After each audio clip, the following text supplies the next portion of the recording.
반갑습니다. 병원에 가면은요, Labor and Delivery Unit이라고 있어요. Labor and Delivery Unit. 아마 여기 우리 사부 예배에는 잘 모르실 가능성이 많은데, 출산하는 그런 병동이에요. 그래서 임산부인 이제 엄마가 가서 아이를 낳는 그런 병동이 Labor and Delivery Unit입니다.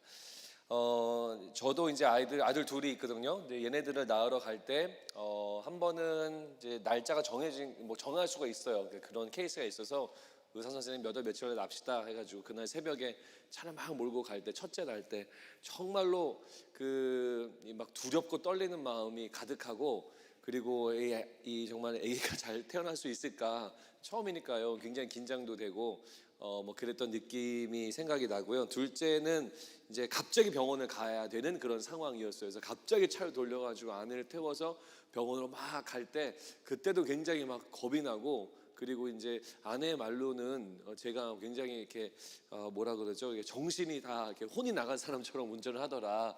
그런 이야기를 하더라고요. 실제로 제가 아는 분은 그 아기를 낳으러 갈 때 이제 산모가 힘들어 하잖아요. 이렇게 통증이 나니까 그렇게 막 통증하고 힘들어하고 막 그런 걸 보고 자기가 너무 마음이 고통스러워가지고 갑자기 그 자리에서 철썩 주저앉았다라는 그런 사람도 있었고, 어떤 분은 이제 아기가 나오는 그 순간을 보고 너무나 이 경이로움, 이 새 생명에 태어나는 그 장면이잖아요. 그걸 보고 자기 자식이니까 너무 경이로워가지고 눈물이 나는데, 그래서 저도 눈물이 났거든요. 눈물이 나는데 이 오열을 한 거예요. 오열을. 남자 한 30이 넘은 남성이 갑자기 병원 그 벽을 대고 막 이러면서 막 통곡을 했다라는 그런 얘기도 들은 적이 있습니다. 아무튼 아이의 출산은요 굉장히 신비로워요. 신비롭고 정말 놀랍다, 경이롭다라는 그런 생각이 많이 듭니다. 하지만 여러분, 그 아이를 낳는 거는요 많은 고통이 따라요.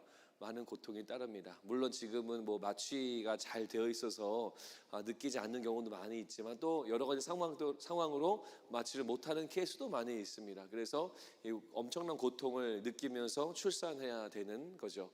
그리고 낳는 것만 끝이 아니에요. 저도 아기를 낳는데 그냥 그게 끝인 줄 알았어요. 병원 가서 아기 몇 월 며칠 날 이제 첫째가 날짜가 예약이 돼 있어가지고 그냥 그날 나면은 그냥 끝인 줄 알았는데, 그게 아니고 그 아이를 데리고 집에 와야 돼요. 집에 오면은 여러분들 나중에 결혼하면 아시겠지만 여러분들이 그 애를 봐야 돼요. 저는 제 애를 보고 예쁘다 하고 누가 봐주시는 줄 알았거든요. 그게 아니고 제가 봐야 돼요. 제가 씻겨야 되고, 이제 젖도 이제 아내가 먹이지만 이제 돌봐야 되고, 제가 직접 하는 거더라고요. 그걸 몰랐어요. 그걸 모르고 그냥 아무 생각 없이 그렇게 아이를 맞이했던 것 같은데, 무슨 말씀이냐면 아이를 낳아도 그게 계속돼요. 육아라는 것이 또 힘들기도 하고 어려움이 있습니다. 미국은요 1년에 지난 1년 동안 하루에 9,400명 정도의 하루에 everyday 400명 정도의 아이가 태어났대요. 미국 땅에서. 그러니까 엄청나게 많은 아이들이 태어난 건데, 매일 9천여 명의 약 9천여 명의 엄마들이 딜리버리 딜리버리 유닛으로 계속 가고 있는 거죠. 근데 잘 생각해 보세요. 엄마들은 다 알아요. 이 아이를 낳는 것이 얼마나 힘든 것인지 다 알아요. 얼마나 고통스러운 것인지 다 알아요. 그리고 아기를 낳고 나중에 육아하는 것이 얼마나 또 힘든 일이고 많은 수고가 들어가는 것인지 잘 알아요. 하지만 왜 갈까요? 왜 가죠? 레이버 앤 딜리버리 유닛을 왜 가요? 그 아이 생명을 낳기 위해서. 내 뱃속에 있는 그 아이가 너무 사랑스럽기 때문에 그것을 마다하고 병원에 가서 아이를 출산하는 겁니다. 오늘 우리가 본문을 살펴볼 텐데, 오늘은 저희가 이와 비슷한 또 다른 존재를 만나게 됩니다. 그 길을 가면 고통이 있는 것을 뻔히 알지만 가는 분. 그 길을 가면 수치와 모멸감과 또 채찍과 또 여러 가지 고통이 따라오고 아픔과 공포가 따라오는 것을 알지만 그러나 그 길을 걸어가는 분, 바로 예수님. 저는 오늘 여러분들하고 그 예수님의 이야기를 함께 해보려고 합니다. 오늘 첫 번째 구절을 띄워주시면 스크린 보면서 우리 같이 읽겠습니다. 시작. 그들이 겟세마네 하는 곳의 이름에 예수께서 제자들에게 이르시되 내가 기도할 동안에 너희는 여기 앉아 있으라 하시고, 자, 예수님이 겟세마네, 이게 동네 이름이에요. 지명 이름인데 저 지명은 뭐냐면 감람나무, 그러니까 올리브 나무들이 모여 있는 그런 숲인데 겟세마네라고 부르는 곳이었대요. 거기에 가서 예수님이 기도를 하시는, 이제 십자가에 달리시기 일보 직전인데 거기서 기도를 하시고 3명의 제자를 데려가시는데 그 제자들 보고는 저 옆에 저쪽에 같이 앉아 있어라 라고 말씀합니다. 기도하는 그런 장면이에요. 33절 함께 읽겠습니다. 시작. 베드로와 야고보와 요한을 데리고 가실새 심히 놀라시며 슬퍼하사. 자, 예수님이 기도하시기 위해서 이 겟세마네라고 하는 동네에 들어가시는데 예수님의 감정을 성경이 기록을 하고 있어요. 예수님이 어떤 마음이었는가? 심히 놀라시고 슬퍼하셨다라는 거예요. 매우 놀랐고 예수님이 슬퍼하셨다라는 거예요. 자, 그 다음 구절 34절에 보면 조금 더 구체적으로 말합니다. 말씀하시되, 예수님 직접 말씀하신 거예요. 내 마음이 심히 고민하여 죽게 되었으니 너희는 여기 머물러 깨어 있으라 하시고. 자, 예수님이 직접 발언하신 거예요. 내가 심히 고민한다. 그리고 죽게 되었다. 이거 뭐냐면요, 우리로 말하면 죽을 정도로 힘들다. 정말 죽고 싶다. 뭐 이런 이제 격한 표현인 거예요, 예수님이요. 자, 예수님이 사람이시면서 동시에 신이고 신이면서 사람이시기 때문에 우리와 같은 감정이 있으신 거는 우리가 다 알고 있어요. 예수님도 슬퍼도 하셨고 기뻐도 하셨고 이거 우리가 다 알고 있어요. 그런데 이 34절 말씀처럼 심히 고민하시고 심히 죽게 되었다, 내가 죽겠다라고 하는 정도의 이런 극한의 감정을 표현하시는 경우는 거의 없어요. 굉장히 낯섭니다. 여러분 보세요. 마가복음 우리가 초반에 나눌 때 예수님이 귀신들을 이렇게 대면했거든요. 그때 예수님이 소위 귀신들 만나고 예수님이 쫄으셨나요? 예수님이 위축됐어요? 아니요. 그런 거 1도 없어요. 예수님은요 굉장하게 아주 단호하시고 말씀의 능력으로 귀신을 다 쫓아내세요. 예수님이 성전을 척결했던 사건이 있거든요. 성전에서 예배당에서 자기들의 이윤을 추구하는 사람들이 있어가지고 그 테이블을 막 다 뒤엎으면서 화를 엄청 내세요. 그때요 예수님의 화를 내심 앞에 아무도 말을 못해요. 다 입틀 막 이러고 있어요. 왜냐하면 그 예수님은 너무나 무섭고 너무나 강력한 메시지를 막 쏟아냈기 때문에 아무도 말을 못하는 거예요. 그리고 여러분 오늘 본문 이후에 이제 다음 주에 보면은 예수님이 잡혀가시거든요. 잡혀가실 때도 굉장히 단호해 보이고 본디오 빌라도 총독 앞에서 신문을 당해요. 신문을. 너가 뭐 유대인의 왕 맞냐 뭐 이런 얘기를 당하는데 그때도 예수님이요 굉장히 침착하십니다. 그러니까 오늘 본문의 이런 모습은요 다른 데선 찾아볼 수가 없어요. 그럼 질문이 생기잖아요. 왜 이러시는 건가? 예수님이 왜 이렇게 두려운 것인 것일까? 라는 생각이 듭니다. 예수님이 뭐를 가장 두려워했을까요? 예수님이 가장 뭐를 두려워한 게 뭐가 있을까요? 사람일까요? 예수님이 사람을 두려워하셨을까요? 아니죠.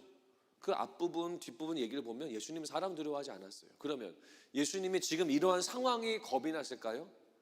지금 막 깜깜한 밤에 기도하고 있고 막 무리들이 막 우르르 와가지고 막 데려가네 마네 막 싸움 나고 이런 상황이 좀 두려우신 걸까요?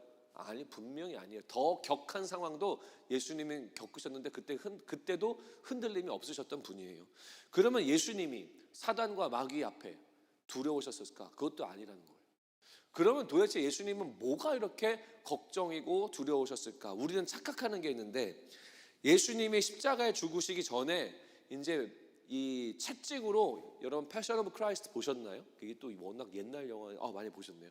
거기에 보면은 엄청나게 채찍을 당하시잖아요. 피 철철 나고 막 거의 이렇게 산송장처럼 계시고 막 이렇게 되는데 예수님이 그것 때문에 두려우셨을 거야라고 우리가 생각을 해요. 그리고 십자가에 달리실 때도 실제로 여기 이 손바닥에다가 못자국을 내고 대못을 내요, 대못을. 왜냐하면 이 조그만 못으로는 이 몸이 지탱이 안 되니까 엄청나게 두꺼운 못을 받고 이 발도 이렇게 포개가지고 여기 위에다가 못을 박아요. 엄청난 고통이 있는 거예요. 그걸로 체중이 지탱돼야 되는 거니까요. 통증이 어마어마합니다.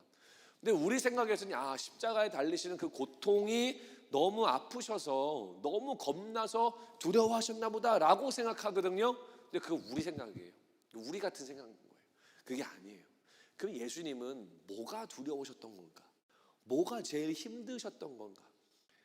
그게 뭐냐면요, 신체적인 아픔, 고통 이게 아니고요. 예수님이 가장 걱정하고 두려웠던 건요. 하나님과의 멀어짐이다라는 거예요. 하나님과의 멀어짐. 하나님과의 단절이라고도 말할 수 있어요. 하나님과의 멀어짐, 하나님과의 단절. 이게 가장 어려웠다라는 거예요. 우리는요, 이런 생각해요. 그 몸 아픈 것 때문에 그러셨겠지. 아니에요. 하나님과 멀어지는 거죠. 이게 가장 예수님에게는 두려웠던 거예요. 제가 이제 가스펠 라이프라고 하는 프로그램을, 성경 프로그램을 이제 계속 하고 있어요. 우리 청년들도 들으신 친구들이 많이 계시는데, 여러분들도 혹시 이제 광고가 나오면 우리 양 목사님하고 우리 박유한 조지사님께 문의하셔서 꼭 들으셨으면 좋겠어요. 왜냐하면 제가 그 가스펠 라이프라고 하는 건요, 제가 여러분들처럼 청년들을 놓고 사역을 할 때 만들었던 교재예요. 그렇게 완성된 교재인데, 복음에 대해서 설명하는 거예요. 복음, 예수님의 복음이 무엇인가를 설명하는 건데요. 제가 그 가스펠 라이프를 인도할 때 꼭 하는 간증이 있는데, 그게 뭐냐면, 제가 학창 시절 때 이제 전 믿는 가정에서 태어났어요. 모태신앙이에요. 부모님 다 교회 다니시고 가족들 다 교회 다니는 그런 가정인데, 저 혼자 열심히 교회 다니다가 하나님은 없다라고 결론을 내린 적이 있어요. 여러 가지 이유가 지금 다 설명드릴 수 없는데, 하나님 없구나, 신은 없네 이러면 약간 비관적, 냉소적으로 그렇게 하면서 신은 없다라고 생각하고 한 몇 개월 동안, 한 수개월 동안 하나님이 없다라고 생각하고 산 적이 있습니다. 물론 나중에 다시 주님의 은혜로 하나님 예수님을 받아들이고 지금이야 뭐 확고하게 이 진리 위에 서 있지만, 몇 개월 동안 하나님이 없다라고 생각하고 살았었어요. 근데 여러분, 보니까 내가 철학책도 보고 뭐 사회책도 보고 성경도 보고 보니까 이거 다 거짓말이다, 다 뻥이다, 하나님 없다, 그렇게 생각하면은 제 스스로 생각하고 제가 판단 내리고 내 주도권으로 내 마음대로 살아가면 더 긍정적이게 해피할 줄 알았거든요. 그런데 그렇게 생각하고 나니까요, 뒤가 뻥 뚫린 느낌인 거예요. 맨날 타고 다니는 버스를 탔는데 이 차가 언제 전복되어지고 언제 사고 나서 내가 죽어도 할 말이 없는 거예요. 맨날 걸어다니는 골목길을, 유유히 동네 골목길을 걸어가고 있는데 갑자기 괴한이 나타나서 나를 죽여도 할 말이 없는 두려움으로 휩싸이더라고요. 두려움으로. 항상 하나님이 보호하시고 지켜주시고 항상 인도해 주신다라는 그 믿음을 갖고 살아가다가 하나님이 없고 진짜 없네라고 혼자 생각하나 보니까 삶의 두려움이 어마어마하게 몰려오는 거예요. 여러분, 여러분들도 군대를 가시나요? 여기 갔다 오신 분들도 계시기도 하고 아니시죠? 한국에 이제 군대를 가잖아요. 젊은 청년들이 징집돼서 군대를 가요. 그러면 군대 안에서 열심히 이제 하다가 이제 군대가 싫어가지고 도망가는 거를 탈영이라고 그래요. 탈영한다 그래요. 그러니까 부대 밖을 몰래 나가는 거예요. 탈영하는 사건이 이제 1년에 몇 건씩 이제 있는데요. 그 탈영하는 사건을 조사하면은요, 80% 이상 탈영하는 그 이유가 나옵니다.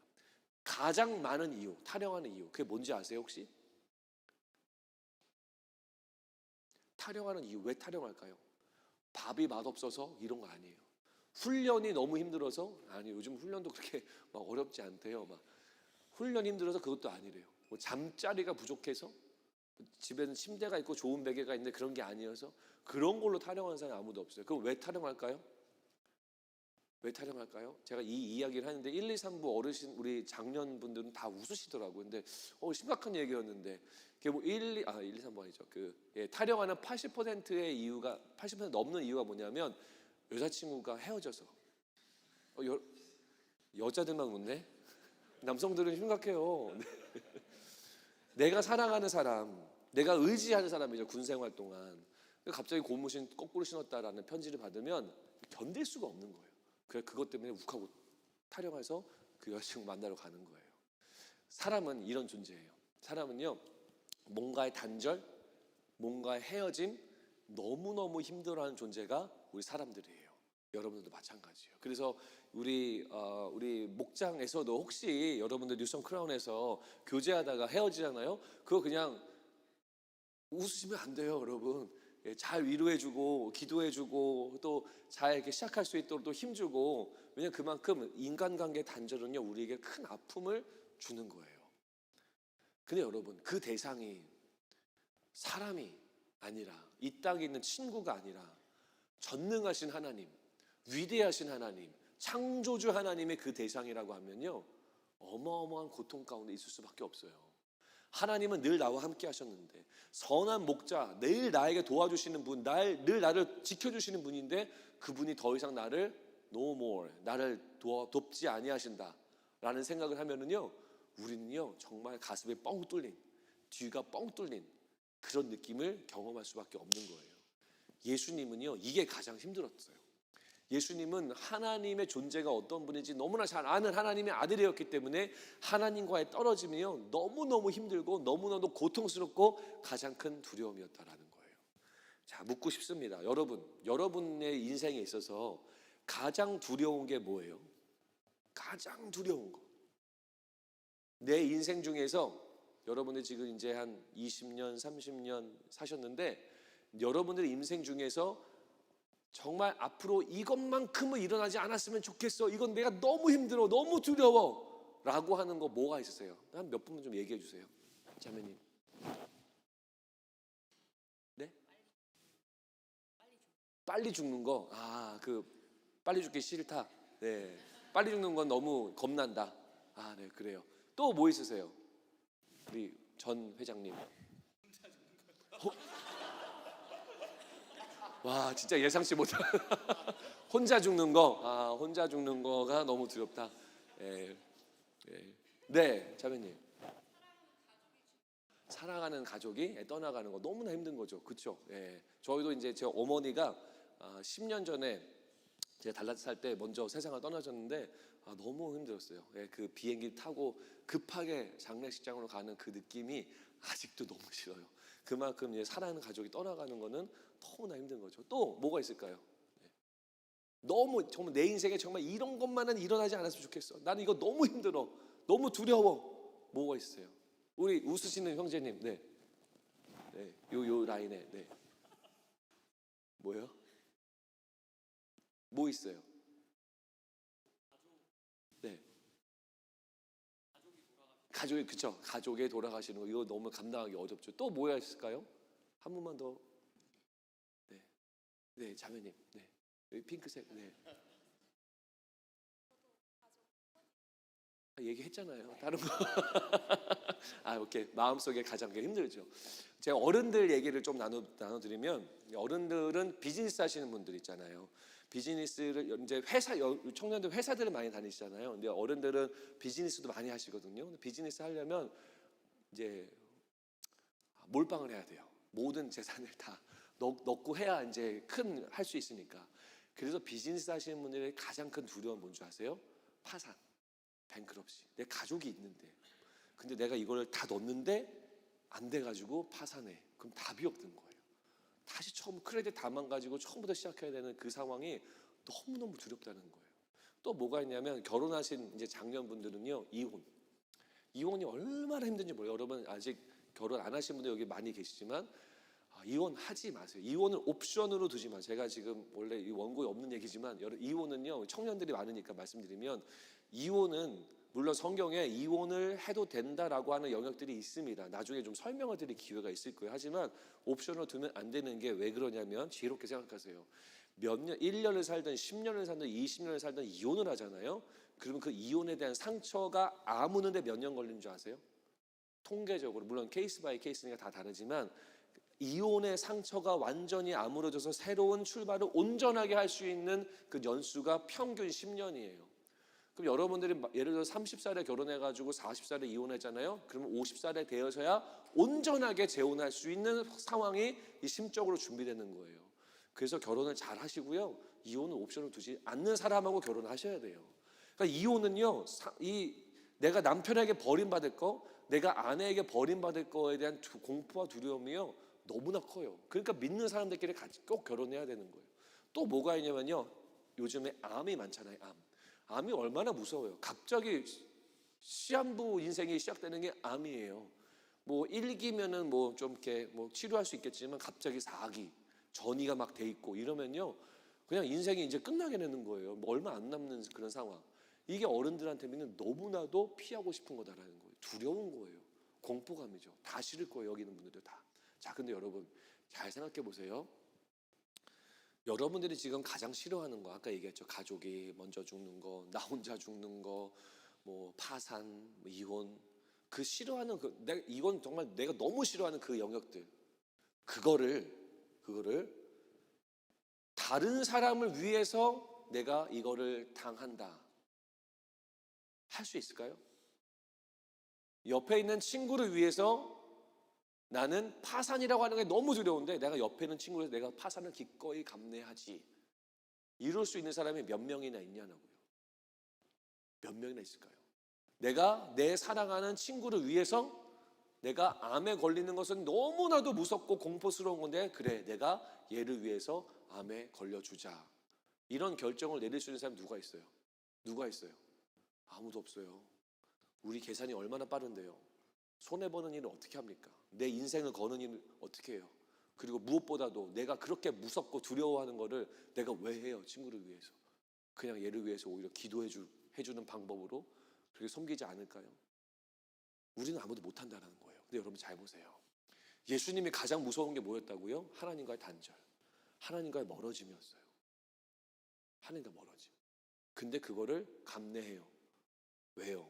누구를 위해서? 여러분을 위해서. 여러분들을 위해서 그것을 감내해서 테이크하신 분이 예수님이에요. 예수님은 사단 안 무서웠어요. 사람들도 안 무서웠어요. 돈 하나도 안 무서우셨어요. 상황 아무런 무서움이 없는 분이었어요. 폭풍우가 몰아쳐도 그냥 말씀하셔서 잠잠케 하셨어요. 능력이 있는 분이었어요. 유일하게 그분이 하기 싫었던 것, 원치 않았던 것은 뭐냐면 하나님과의 세퍼레이션이에요. 근데 그거를 감당한다니까요. 왜요? 여러분들 살리려고. 여러분들 살리려고. 그 말은 뭐예요? 여러분들을 사랑하는 거예요? 안 사랑하는 거예요? 사랑하는 거예요? 안 사랑하는 거예요? 여러분들 사랑하니까 그렇게 하는 거죠. 사랑하지 않는 사람한테 어떻게 그렇게 합니까? 여러분들을 극진히 사랑하시는 분이 예수님이에요. 예수님이 왜 십자가의 길을 걸어갑니까? 고통이 있는 거 뻔히 알면서, 하나님과의 단절이 있는 거 뻔히 하면서 왜 걸어가요? 여러분을 살려내려고, 여러분들에게 생명을 주려고. 이게 예수님의 십자가 사건이고 십자가 은혜라는 거예요. 요한일서 4장 9절 말씀이, 우리 같이 스크린 보면서 읽겠습니다. 시작. 하나님의 사랑이 우리에게 이렇게 나타난 바 되었으니 하나님이 자기의 독생자를 세상에 보내심은 그로 말미암아 우리를 살리려 함이라. 자, 하나님의 사랑이 나타났는데 맨 끝에 뭐라고 나와요? 그로 말미암아 우리를 살리려 하십니다. 여러분들을 살리려고 예수님이 십자가에서 죽으셨다는 거예요. 자, 그 다음 10절을 말씀 보여주세요. 사랑은 여기 있으니, 이게 무슨 말이냐면 이게 진짜 사랑이야 라는 말이에요. 사랑은 여기 있으니 우리가 하나님을 사랑한 것이 아니요. 잘 보세요. 여기 4부 예배 드리시는 여러분들 중에 하나님을 먼저 사랑한 사람은 한 명도 없어요. 사람들 중에 저를 포함해서 우리 모두는요, 하나님을 먼저 사랑하는 사람은 한 명도 없어요. 우리는 먼저 뭘 사랑하게요? 여러분들 스스로를 사랑해요. 나만을 아껴요. 그리고 뭘 사랑하게요? 죄를 사랑해요. 우리는요, 죄를. 달콤한 죄를 쫓는 사람들이에요. 그래서 하나님을 사랑하는 존재들이 아니에요. 근데 그 다음 뭐라고 나와요? 하나님이 우리를 먼저 사랑하셨다라고 말해요.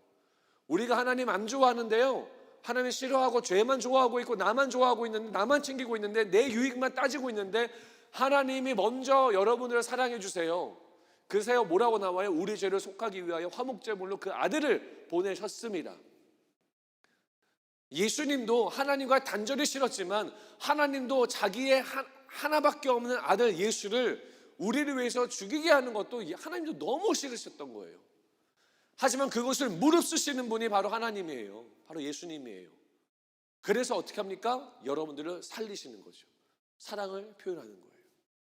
그게 바로 여러분들이에요. 그 사랑의 대상이 여러분들이에요. 여러분들 믿든지 말든지 상관없어요. 여러분들 안 믿어도 돼요. 믿으면 좋지만 안 믿어도 뭐 느낌적으로 나를 사랑하시는지 느껴지지가 않아. 괜찮아요. 왜냐하면 이건 진리이기 때문에. 여러분들의 느낌에 근거하지 않아요. 안 믿어도 돼요. 근데 하나님은 여전히 여러분들을 사랑하세요. 이건 사실이에요. 여러분 한번 따라서 하실게요. 하나님은, 자, 우리 청년 여러분 다시, 하나님은 나를 사랑하신다. 다시요. 하나님은 나를 사랑하신다. 믿든지 안 믿든지 상관없습니다. 주님은 여러분을 사랑하세요. 그 사랑을 부어주고 계세요. 이게 복음이라는 거, 이게 진리라는 거예요. 이 사랑 여러분들이 꼭 받고 누리셨으면 좋겠습니다. 예수님은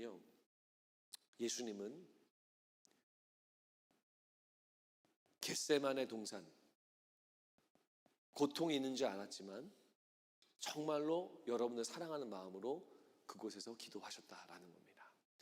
빌 월러스라는 사람이 있어요. 사진을 보여주실까요? 빌 월러스라는 사람이 있는데 이 사람이 누구냐면 되게 옛날 사람이에요. 1908년에 나온 사람입니다. 1908년에 나온 사람이에요. 근데 이 사람이요, 낙스빌이라고 하는 테네시에 하는 시리에서 태어났어요. 그리고 아빠가 의사 선생님이에요. 그래가지고 본인도 나도 의사가 되어야지. 그래서 의대에 진학을 하게 됐습니다. 공부를 열심히 했겠죠. 그래서 의대에 가서 이제 레지던트까지 다 끝내고 이제 병원에 취직을 해야 되잖아요. 근데 이제 그 낙스빌 그 제너럴 하스피럴에서 이 사람에게 오퍼를 해요. 우리 외과 교수가 되어 달라라고 그렇게 이야기를 하는데 이분이 이걸 거절합니다. 안 하겠다는 거예요, 갑자기. 그럼 왜 거절했는가? 이 사람이요, 그 IMB라고 하는데 인터내셔널 미션 보드라 그래서 우리 뉴성교회가 속해 있는 그 서던 베프티스트 컨벤션이라고 남침례 교단, 큰 교단이 있어요. 교단 안에 선교하는 그런 그룹이 있어요. 그런 이제 저희가 IMB라고 하는데 IMB 선교사가 되기로 결정을 해요. 그래서 IMB 선교사가 돼서 이분이 중국에 갑니다. 중국에 가요. 중국에 갔는데 이때 당시 중국에 갔던 연도가 1935년도입니다. 세계 전쟁이 막 계속 아시아에서 계속 일어나던 그때에 중국 선교를 가요. 선교를 가서 IMB가 운영하는 그 병원에서 열심히 일을 합니다. 그래서 전쟁, 중국이 일본과 싸웠잖아요. 일본과의 싸움에서 부상당한 군인들을 치료해주고 또 주민들, 시민들을 고쳐주고 이런 일들, 이제 선생님이 의사 선생님이니까 그런 일들을 하게 됩니다. 하루는 미국에서 휴가를 잠깐 보내고 다시 중국으로 도착했던 1944년도에 도착했는데 바로 도착한 지 그 다음 날에 그 병원에 폭격이 시작됐대요. 막 폭탄이 막 떨어지기 시작한 거예요. 그래서 건물이 무너지고 사람이 죽고 막 그런 상황이 발생했는데 이 빌 월레스가 1층에 있었대요. 근데 기록에 의하면 몇 층짜리 병원 건물이었는데 1층에 있었는데 죽음을 무릅쓰고 꼭대기층까지 막 올라가요. 이 사람 혼자 다 도망갈 때. 그래서 맨 꼭대기층에 누워있는 환자들을 자기 몸으로 다 들쳐업고 밑으로 다 피신을 시킵니다. 그래서 환자들을 다 살려요. 그리고 이때 당시는 벌써 1944년도면 되게 옛날이잖아요. 거의 100년 전인데 그러니까 그때 당시에는 의료 그 기계들 이런 것들 얼마나 귀했겠어요. 그리고 의약품들 얼마나 귀했겠어요. 그래서 올라가가지고 의약품과 기계들을 다 수거해서 내려와서 안전한 곳에 피신합니다. 그래가지고 이 사람이 이 병원을 구원한 이 영웅, 히어로가 되는 거예요. 그래서 많은 사람들이 찬사하고 박수치고 영웅이 됩니다. 물론 꼭 그것만이 아니지만 열심히 중국에서 이 환자를 치료하고 복음을 전했어요. 1950년도에 이제 한국 전쟁이 시작됐잖아요. 6.25가 터졌는데 중국과 미국의 대결이었잖아요. 결국에는 그래서 중국이 열받아가지고 미국을 싫어하니까 열받아서 중국 영토 안에 있는 미국의 선교사들을 다 추방하거나 아니면 처형하기 시작합니다. 그때 억울한 누명을 쓰고 이 빌 월레스가 순교하게 돼요. 죽게 되어졌어요. 이 이야기를 들으면서 궁금함이 생겼습니다. 그게 뭐냐면 이 빌 월레스는 왜 중국에 갔는가? 왜 갔을까요? 미국에 그냥 남아있으면 의사 선생님이에요. 큰 병원에서 진료를 하는 가장 안전한 나라, 가장 고연봉의 직업 가지고 아름다운 가정을 꾸릴 수 있는 사람, 보장된 길이죠. 그런데 이 사람은 왜 갔을까요? 중국에 왜 갔을까요? 가면 전쟁이 있는 거 알았어요. 그리고 가면 배고픔이 있는 거 알았어요. 가면 아주 이 힘든 일들이 기다리고 있는 거 알았어요. 알지만 갑니다. 왜 갔을까요, 이 사람이요? 왜 갔을까요? 예수님이 겟세마네 장소에서 열심히 기도를 하고 계세요. 기도를 하고 계시는데 예수님이 기도한 내용이 기록되어져 있어요. 근데 내용이 조금 특이합니다. 35절 말씀 보여주실까요? 35절 같이 읽겠습니다. 시작. 조금 나아가사 땅에 엎드려 될 수 있는 대로 이때가 자기에게서 지나가기를 구하여. 자, 예수님이 땅바닥에 엎드려서 간절하게 기도하는데 기도 내용이 이때가 빨리 지나갔으면 좋겠다라는 거예요. 그 다음 36절에는 조금 더 자세하게 나오는데 이르시되 아빠 아버지여 아버지께서 모든 것이 가능하오니 이 잔을 내게서 옮기시옵소서. 이 잔은 그냥 먹는 잔이 아니라 고통을 말하는 고통. 주님 이 고통을 좀 옮겨주세요라고 말합니다. 그 다음에 그러나 나의 원대로 마옵시고 아버지 원대로 하옵소서. 주님 고통을 옮겨주세요. 우리가 늘 하는 기도죠. 하나님 도와주세요 늘 하는 기도인데 거기에 뭔가가 더 애드가 되어 있죠. 뒤에 뭐예요? 아버지의 뜻대로 하소서, 하나님의 뜻대로 행하시옵소서라고 하는 그 내용이 기록되어져 있는 거예요.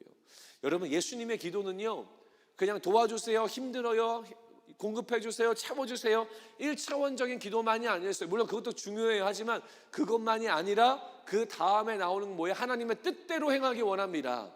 내 욕심이 아니라 내 생각이 아니라 주님의 뜻대로 행하기 원합니다 라고 하는 기도. 즉 뭐예요? 예수님의 기도는 순종의 기도예요. 순종의 기도.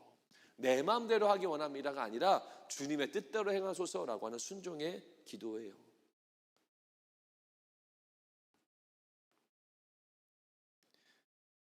예수님이 지금 어느 동네에서 기도하고 계시죠? 그 지명이 뭐였어요? 겟세마네라는 지명이죠. 우리는 이 지명이 어딘지 잘 몰라요. 기록이 없어서. 그런데 누가복음을 쓴 누가는요 이렇게 말합니다. 누가복음 말씀 띄워주실까요? 그 다음에 나와 있는 예수께서 나가사 습관을 따라 감람산에 가시매. 자, 감람산은요 아까 말한 겟세마네를 누가는 이렇게 표현하고 있는 거예요. 감람산이라고. 왜냐하면 그 감람나무가 많이 있었으니까. 그런데 보세요, 습관을 따라갔다라고 얘기해요. 습관을 따라갔다.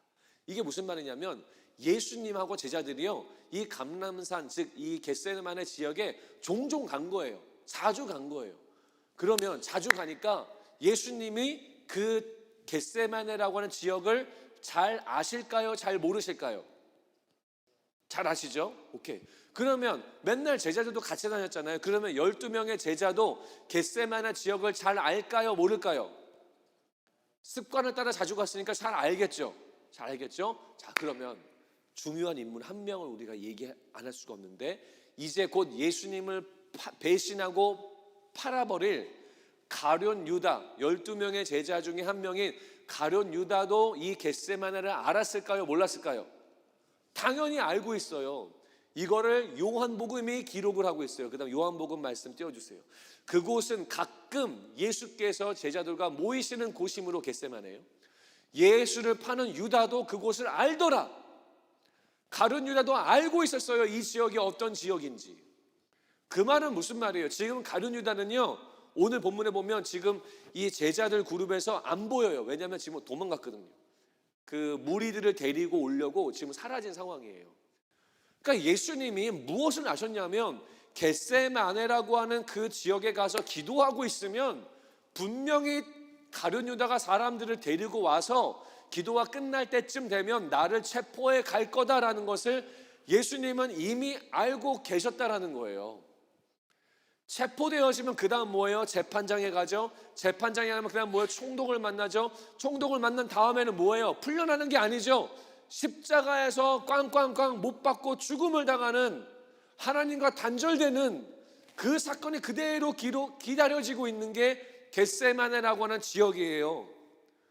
예수님이 모르셨냐고요? 아셨죠? 아셨는데 왜 갔어요? 왜 고통을 피하지 않아요? 왜 수치를 도망가지 않아요? 왜 나중에 당할 그 모진 고난과 하나님과의 단절을 우회하지 않아요? 왜 직진해요? 예수님이요? 겟세마네 가면 분명히 100% 잡히는 거 알고 계세요. 근데 왜 거기 가세요? 예수님이요? 하나님의 뜻이기 때문이에요. 하나님의 뜻.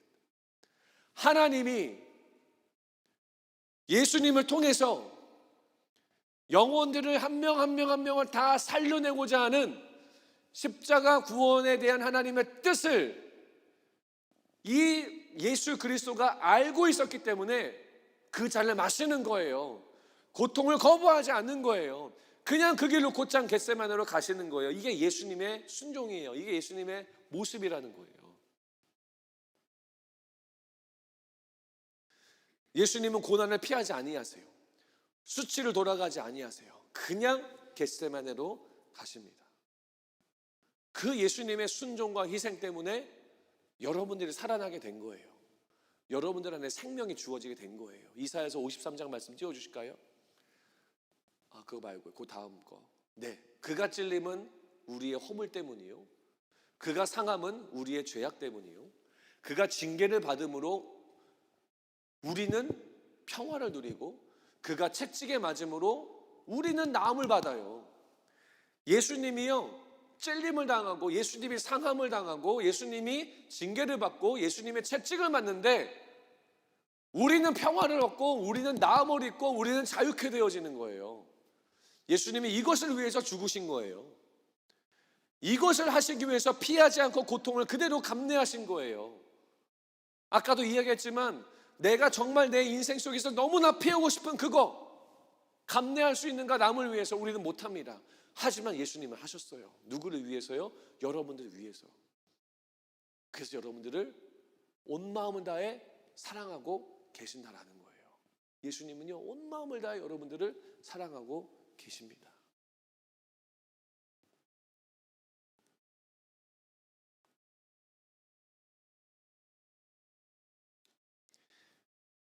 이제 여러분들에게 말씀을 나누고 싶어요.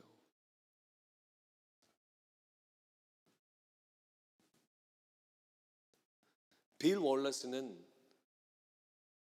왜 중국에 갔을까요? 이 사람이 17살 때 차에서 그 가라지, 집에 있는 가라지에서 차를 고치고 있었대요. 왜 17살짜리가 차를 고쳤는지는 잘 이해가 되지 않지만 아무튼 차가 문제가 있었는지 고치고 있었대요. 근데 그때 설교 테이프를 듣고 있었는지 아니면 찬양을 부르고 있었는지 모르겠지만 그때 하나님과 교제하다가 기도하다가 하나님의 콜링을 받아요. 그게 뭐냐면 의료 선교하라. 너의 의료 기술을 배워서 그걸 가지고 선교지에 나아가 영혼들을 살려라 라고 하는 콜링을 받습니다. 그리고 그 콜링을 받아서 순종해요. 이 사람이요. 그래서 중국에 간 거예요. 하나님의 말씀하셔서 간 거예요. 순종. 그의 순종으로 수많은 중국의 사람들이 이 피지컬 치료도 받았지만 또 뭐를 받아요? 그들의 영혼이 예수를 받아들이는 놀라운 영혼구원의 역사가 이 빌 월러스를 통해서 이루어집니다. 여러분 2017년까지 1950년부터 한국전쟁 때부터 2017년 최근까지죠. 부산에 부산 침례병원이라고 있어요. 아마 여러분 잘 모르실 거예요. 침례병원이라고 있어서 2017년에 이제 그 기관이 넘어가면서 다른 걸로 바뀌었는데 굉장히 큰 병원입니다. 그 병원의 한국 이름은 부산 침례병원이고 영어 오피셜 이름은 빌 월러스 메모리얼 하스피탈이에요. 빌 월러스 메모리얼 하스피탈. 이 사람의 희생을 따서 순교했잖아요. 희생을 따서 만든 병원이에요. 참고로 제가 이 병원에서 태어났어요. 부산 침례병원에서. 제가 이 기사를 보면서 더 제 마음속에 와 닿았어요. 한 명의 희생을 통해 한 명의 순종을 통해 수많은 영혼들이 구원되어져요. 수많은 영혼들이 생명을 얻게 되어졌어요. 예수님의 사랑을 여러분은 다 받았을 거예요. 여러분들이 느끼든 안 느끼든 상관없이 여러분은 예수님의 사랑을 받았습니다. 그러면 그 극진한 사랑을 받은 자라면 이제 여러분들이 그 사랑을 나누어 주어야 할 차례예요. 그 사랑을 나누어 주세요. 기도하세요. 하나님의 뜻을 구하세요. 그리고 그 뜻에 순종하시기 바랍니다. 순종하세요. 하나님 뭐라 말씀하시는지 들으세요. 순종하세요. 그 순종의 결과가 뭐예요? 여러분들도 살아나지만 주변의 많은 사람들이 예수님을 만나게 돼요. 생명을 얻게 되어집니다. 놀라운 일들이 여러분의 삶 속에 이루어지게 돼요. 여러분 주일날 이 사부 예배에 여러분 오셔서 정말 more than welcome. 너무 환영해요. 이 할 것 많은 이 청년의 때에 이 시간을 뚝 떼가지고 예배에 오시는 여러분들 정말 축복합니다. 그런데 여러분 그냥 예배당만 왔다 갔다 하는 그러한 믿음 생활로 끝나지 마세요. 하나님의 살아계심을 진짜 보는 그 하나님의 역사하시는 그 믿음 생활을 꼭 하시기 바라요. 그 출발점이 순종이에요. 그 순종하면 하나님의 살아계심이 보이기 시작합니다. 하나님의 역사가 직접 눈에 보이기 시작해요. 그 기쁨 가지고 믿음 생활을 하며 살아가는 거예요. 여러분들의 선배인 우리 1, 2, 3부에 많이 계시는 우리 장년 어른들, 정말 대단한 분들 정말 많이 있습니다. 뭐 엄청난 비즈니스하고 이런 게 아니고요.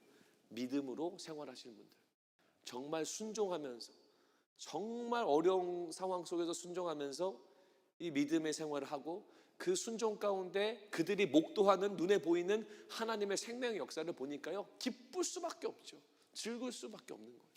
그런 일들이 계속 일어나고 있어요.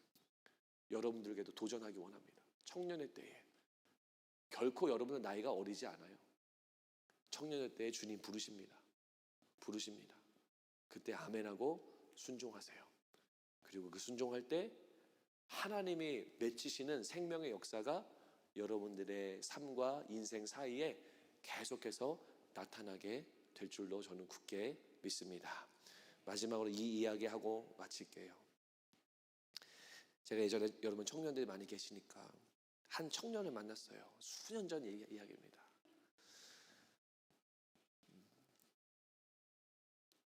가정 환경이 좋지 않았어요.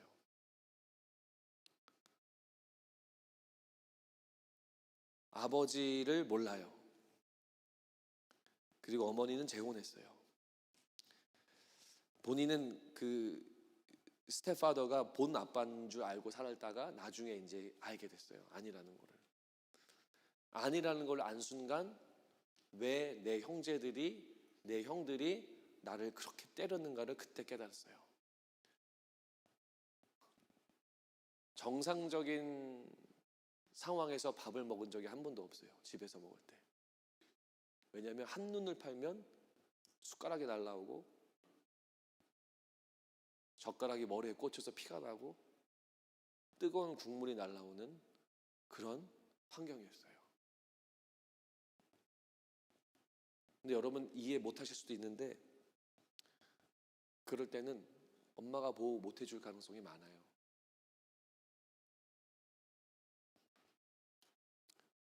그러한 상황 속에서 계속 살아가고 있어요.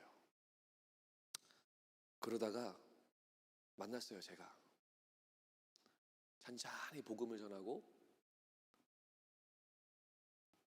하나님의 사랑이 무엇인지 알려주고, 하나님을 왜 교회에서 성경에서 아버지라고 부르는지 설명해주고, 받아들일 수가 없어요. 왜냐하면 자기가 본 아버지는 그런 아버지가 아니기 때문에, 하나님이 그런 아버지라면 자기는 하나님 못 믿겠다는 거예요. 그래서 하나님 아버지의 원래 속성이 무엇인지 찬찬히 알려주고 수개월이 걸렸어요. 그리고 왜 이 친구가 항상 경계하며 사는지, 그리고 왜 이 친구가 왜 거절하지 못하며 살아왔는지, 말씀을 통해서, 또 제자 훈련을 통해서, 기도를 통해서 하나하나, 저도 몰랐어요. 몰랐지만 그런 시간을 보내면서 그것에 드러나고 기도해주고 위로해주고, 너무 오랜 시간이 지나서 지금은 어디 있는지 잘 모르겠어요. 그런데 예수님을 만나고 복음을 만나서 그의 삶은 완전히 바뀌어요. 저는 그냥 배운 거, 교회에서 배우고 신학교에서 배우고 목회하면서 배웠던 그 성경의 진리 내용들을 주님이 전하라고 하니까 전한 것밖에 없어요. 이렇게 여러분에게 전하는 것처럼.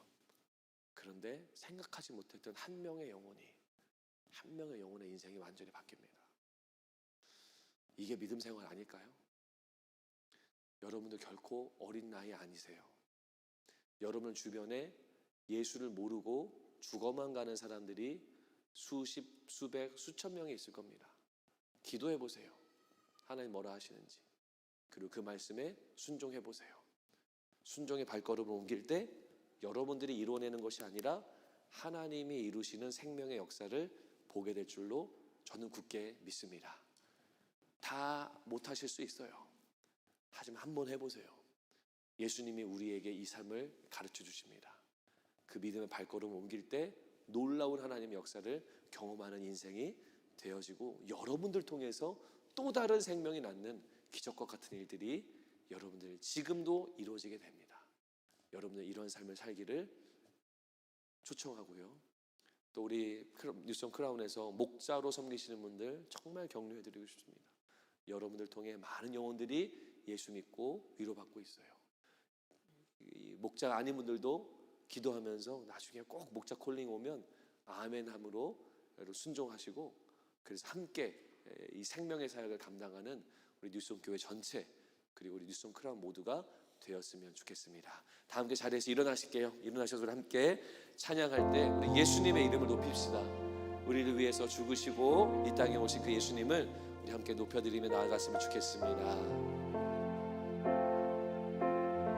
찬양합니다. 이 세상 가장 아름다운, 이 세상 가장 아름다운 순종의 눈물, 순종의 눈물, 온 세상 다시 빛나게 한, 온 세상 다시 빛나게 한 생명의 눈물, 생명의 눈물. 그가 이 땅에 오신 이유, 그가 이 땅에 오신, 죽어야 살게 되고 살게 되고, 저야만 승리하는, 저야만 승리하는, 놀랍고 영원한, 놀랍고 영원한 지으신 그대로, 지으신 그대 회복시킨 우리의 창조주 그리스도, 십자가의 길로 아버지 뜻 이루셨네. 그가 이 땅에 오신 이유, 이제 우리에게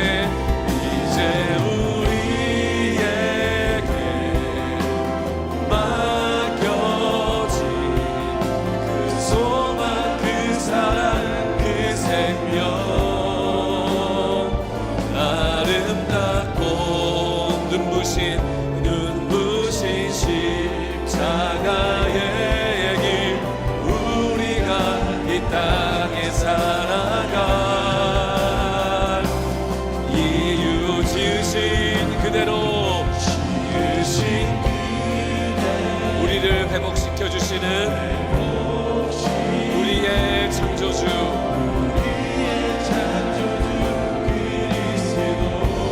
십자가의 길로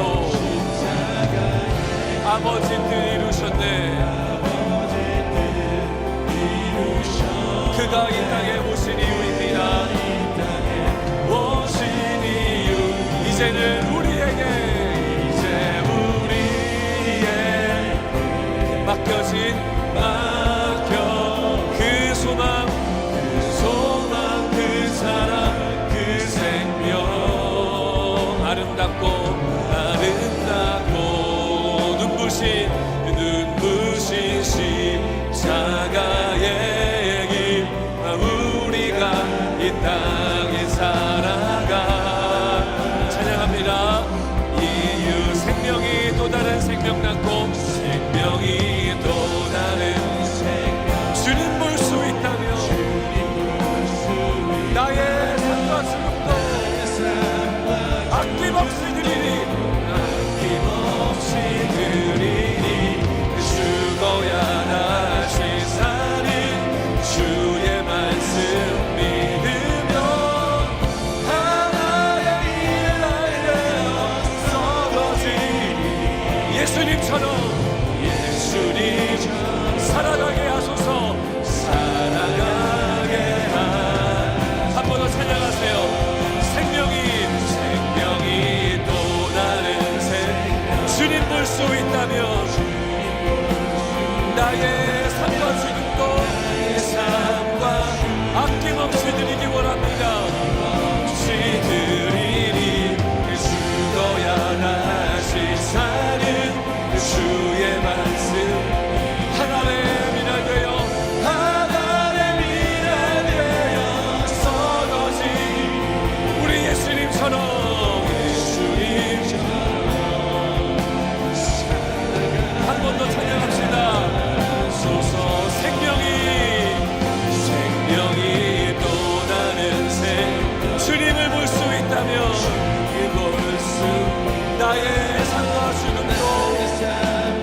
아낌없이 드리니 죽어야 다시 사는 주의 말씀 믿으면 하나의 미랄 되어 쏟아지니 예수님처럼 살아가게 하소서. 빌 월러스가 중국에 간 나이는 27살이에요. 아마 여러분들 또래거나 여러분들보다 나이가 어렸을 거예요. 한국 땅에 복음을 전하러 온 선교사님들 중에 복음의 복자도 얘기 못하고 땅에 발을 딛자마자 칼부림으로 죽은 선교사님이 계세요. 그 선교사님이 유일하게 한 행동이 뭐냐면 손에 성경책 들고 있다가 죽기 일보 직전에 뭐 제 표현이지만 에라이 모르겠다 하고 성경책을 그 육지로 던진 것밖에 없어요. 그 선교사님이 던진 성경책을 보고 한 명이 회심해요. 한 명이. 그리고 그 사람이 복음을 전하기 시작하면서, 그러니까 성경을 배운 것도 아니고 그냥 읽은 거예요. 복음을 전하기 시작하면서 평양 땅 안에 교회가 세워지기 시작하고 사람들이 회심하는 놀라운 사건이 발생해요. 그때 성경책을 던진 선교사님이 20대 초반이에요.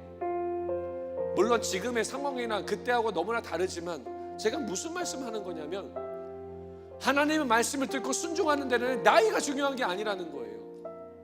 여러분 몇 살이신가요? 여러분 몇 년생이세요?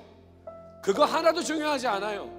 지금 이 순간에 내가 예수님의 이 겟세마네 기도의 이 심정을 가지고 주님, 내 주변에 있는 가족이, 내 친구가 예수님을 볼 수 있다면 나의 삶과 죽음도 아낌없이 드리겠습니다라고 하는 그 결단이 왜 지금 이 시대에는 없냐고요. 1, 2, 3부 예배 드리시는 우리 장년 성도들은요, 사실 과격한 헌신하기 참 어려워요. 이미 세틀다운 다 됐고 직장도 다 있고 아이들도 막 크고 있고.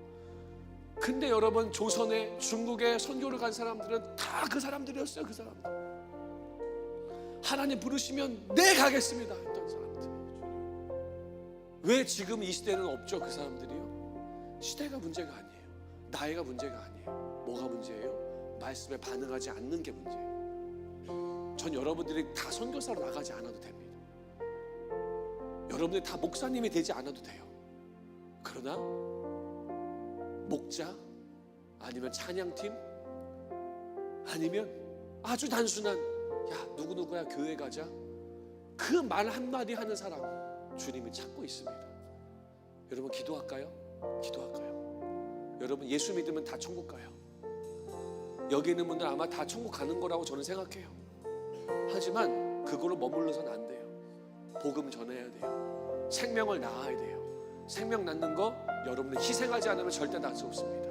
여러분들 지금 이 자리에 있는 건 첫째 예수님의 희생 때문에 여러분들 지금 예배드리고 있는 거고요. 두 번째 여러분들에게 복음을 전하는 부모님과 친구 때문에 이 자리에 있는 거예요. 이 시간 결단하며 기도할 때 주님, 내가 이 땅을 살아가면서 복음 전하겠습니다. 생명 전하겠습니다. 내 친구가, 내 가족이 예수님을 볼 수 있다면 나의 삶과 나의 죽음 또한 내놓을 수 있는 그런 심정으로 내가 그런 삶을 사는 내가 되기 원합니다.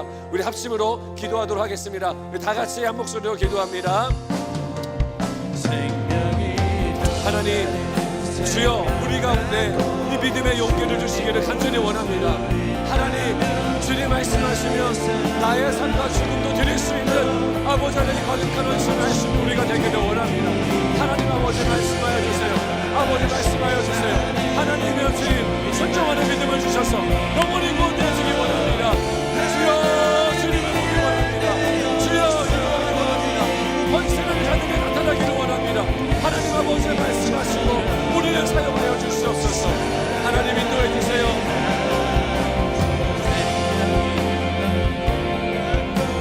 주님 볼수 나의 삶과 죽음도 아낌없이 드리니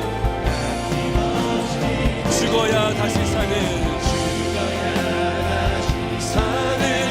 주의 말씀 믿으며 하나의 미랄 되어 썩어진 예수님처럼 살아가게 하소서. 살아가게 생명이 또 다른 생명 낳고 주님 볼 나의 삶과 주님도 아낌없이 드리리 아낌없이 드리리 주님 주의 말씀 믿으며 하나의 미랄 되어 쏟아지리 예수님처럼 살아가게 하소서.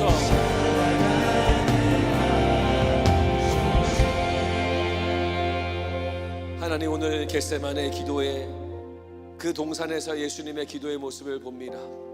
그리고 우리의 삶 또한 돌아봅니다. 우리를 사랑하셔서 건져주신 그 예수님의 놀라운 희생, 하나님, 그리고 우리가 그 예수님을 닮아서 우리도 생명을 전하는 삶을 살 수 있도록 인도해 주시옵소서. 하나님, 우리가 다 선교사가 될 수 없고 우리가 다 목사가 되지 않겠지만 삶의 현장에서 친구들에게, 지인들에게, 직장 동료에게, 가족들에게 생명을 나누고 복음을 전하는 이 믿음의 삶을 사는 우리 모두가 되도록 인도해 주시옵소서. 순종의 발걸음을 옮기는 청년들 될 수 있도록 인도해 주시옵소서. 주님, 그래서 시작은 미약하지만 온 세상을 뒤엎고도 남는 놀라운 하나님의 나라를 이루어가는 아름다운 주의 백성들 되어져 갈 수 있도록 인도하여 주시옵소서. 하나님, 뉴성 크라운의 목장을 축복합니다. 목장에서 모임하면서 삶을 나누면서 기도하면서 생명이 생명을 낳는 놀라운 영혼권의 역사가 계속되게 하여 주시고, 이 지역에 잃어버린 청년들, 예수를 모르는 청년들이 이곳에 나와서 주를 알고 예수님을 받아들이는 놀라운 영혼권의 역사가 끊이지 아니하는 목장과 뉴성 크라운 될 수 있도록 인도하여 주시옵소서. 이제는 우리 주 예수 그리스도의 크신 은혜와 하나님 아버지의 놀라우신 사랑과 성령 하나님이 함께 하심이, 우리도 예수님처럼 생명이 생명을 낳는 삶, 복음을 전하고 예수를 전함으로 그들에게 생명을 나누는 삶, 기꺼이 이 삶을 감당하기로 결단하는 모든 사부예배 성도님들과 뉴성 크라운 멤버들 머리머리 위에 지금부터 영원까지 함께 하시기를 간절히 축원하며 기도합니다. 아멘.